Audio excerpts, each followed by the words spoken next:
Now we are going to do the repetition lever height. So we have the jack right here.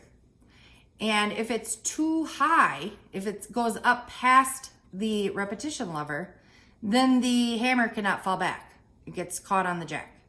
So we need to make sure it's just a sliver, this jack height is just a sliver below the repetition lever. So if we turn it counterclockwise, it'll go down. And it's a little too high. You can run your finger across, and if you can feel that and you can't feel the edges here, it's too high. So I'm going to counterclockwise turn this screw. I'm gonna feel again. Oh, it's still just a little bit high right on the edge here. There. Now when I feel across, it's just a sliver below this here. It's Jenna the Tuna Show.